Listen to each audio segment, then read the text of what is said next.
राजा कैसे बनते हैं सर, ये पहले बता दीजिए। दरअसल दुनिया में दो तरह के लोग हैं जी।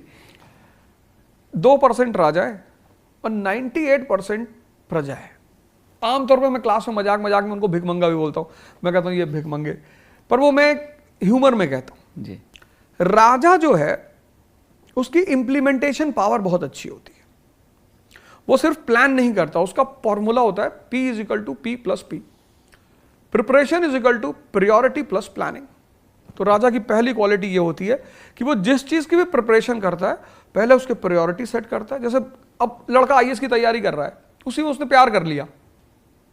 अब प्यार डिमांडिंग है, टाइम मांगेगा आपसे, बहुत सारी चीजें मांगेगा, आपकी भावनाएं मांगेगा, बहुत सारी चीजें वो आपसे मांगेगा। अब या तो आप कृष्ण की तरह हो कि आपकी गर्लफ्रेंड आपकी गोद में सर रख के लेटी है और आप GDP के बारे में सोच रहे हैं, तब तो आप कर लो। या आपकी गर्लफ्रेंड ऐसी हो कि जब वो आपसे मिलती हो तो आपको ज्योग्राफी रिवाइज करा दे, करंट अफेयर्स रिवाइज करा दे, तब भी आप कर लो।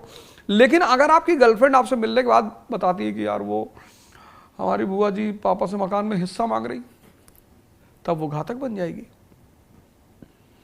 तो जिसको प्रायोरिटी सेट करना आ गया लाइफ में कि पहले क्या, जैसे हम सबको पैसा चाहिए, गर्लफ्रेंड चाहिए, पत्नी चाहिए, पति चाहिए, सबको चाहिए, लेकिन पहले क्या चाहिए?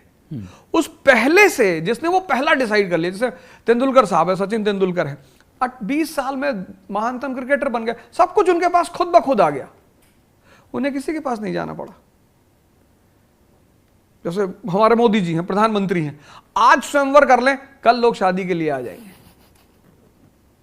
तो मेरा मानना है कि जिसको जीवन में प्रायोरिटी सेट करनी आ गई और उस प्रायोरिटी को फिर वो प्लान के हिसाब से इंप्लीमेंट करना आ गया, वो राजा है।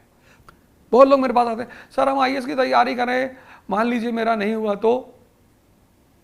अरे भैया, जिंदगी में कोरोना जब आया किसी को पता था कि 19 मार्च 2019 के बाद क्या होने जा रहा है? लेकिन जिंदगी एक गेम की तरह है। अगर हम किसी चीज को सिर्फ सोच लें कि यार हम शादी कर लें, बीवी भाग गई तो, ऐसे नहीं करना है। Every day the game is going on and every day you have to play as a player. तो मैंने उसको एक लाइन बना रखा है, 2% दुनिया में राजा है और वो रहेंगे, क्योंकि उनके नियम बिल्कुल अलग हैं। वो जातिवाद नहीं मानते हैं। उनका वो क्या मानते हैं? वो कहते हैं R=I, relation depends upon interest. Russia का रूलर था जार निकोलस I। 1850s में रूस के रूलर जार निकोलस I ने ब्रिटेन के राजा से कहा कि तुम भी क्रिश्चियन, हम भी क्रिश्चियन, आओ मिलके इस मुस्लिम नेशन टर्की को बांट लेते हैं आपस में। तो ब्रिटेन ने रिप्लाई किया कि दादा,